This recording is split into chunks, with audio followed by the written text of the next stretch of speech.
La vitamine F n'est plus considérée comme une vitamine. Alors non, ce sont des acides gras indispensables. Acides gras indispensables et pas acides gras essentiels. Les acides gras indispensables, les mammifères ne sont pas capables de les synthétiser. Ce sont les végétaux et quelques bactéries qui les synthétisent, donc on est obligé de les consommer parce que nous ne les synthétisons pas. À l'inverse des acides gras essentiels que les mammifères sont capables de synthétiser. À l'inverse des acides aminés essentiels qui, eux, ne sont pas synthétisés par les mammifères.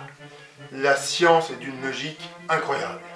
Vous les connaissez sous des noms qu'on entend beaucoup dans les publicités, oméga 3 et oméga 6. Alors les oméga 3, ça protège les artères, le cœur, la rétine, le cerveau, les spermatozoïdes. Et on la trouve principalement dans les poissons gras non surgelés, donc poissons gras, saumon, sardines, thon, anchois. Dans le chien et le chat, il paraît que c'est très bon. Dans les huiles de noix, de lin, de colza, à condition qu'elles ne soient pas cuites. Dans les oléagineux, dans les graines de chia, de chanvre, de lin, et dans certaines microalgues, et on a déjà parlé de la spiruline, qui n'est pas à proprement parler une algue, mais puisqu'on est en train de parler d'une vitamine qui n'est pas à proprement parler d'une vitamine, ça...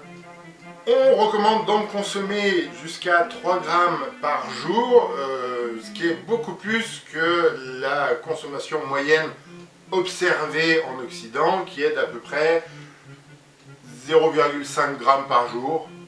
Mais on la retrouve en force dans les régimes méditerranéens Okinawa. Ouais, alors il n'y a aucun classement de valeur, de comparaison, ni même de promotion dans la façon de les présenter ici, attention. Les oméga 6 stimulent aussi le système immunitaire, le cœur, les artères. Elle prévient des inflammations, elle prévient des allergies, et on va principalement la retrouver dans le lait maternel, dans l'huile de colza, dans l'huile de soja, dans l'huile d'olive, dans l'huile de tournesol, dans l'huile de noix, dans les graines de cassis, dans les œufs, dans les viandes. Donc là vous avez peut-être remarqué que j'ai cité des aliments plus habituels dans notre alimentation que ceux où on trouve de l'oméga 3. On consomme en moyenne 30 fois plus d'oméga 6 que d'oméga 3. Et là, je ne parle pas de quantité recommandée, parce que ce qui est recommandé, c'est d'avoir un équilibre, un rapport équilibré entre la consommation d'oméga 6 et celle d'oméga 3. En l'occurrence, il faudrait consommer 5 fois plus d'oméga 6 que d'oméga 3. Et on en consomme 30 fois plus.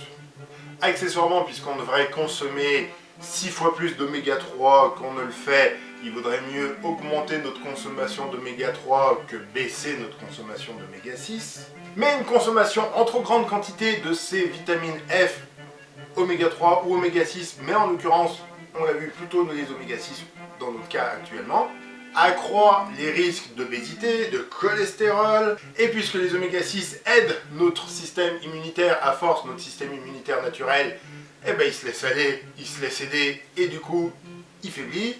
Et puisque les oméga 6 sont anti-inflammatoires, il y a un moment, on va perdre en réponse inflammatoire, qui est la façon qu'a notre corps de nous dire « hey, il y a un truc qui va pas là !»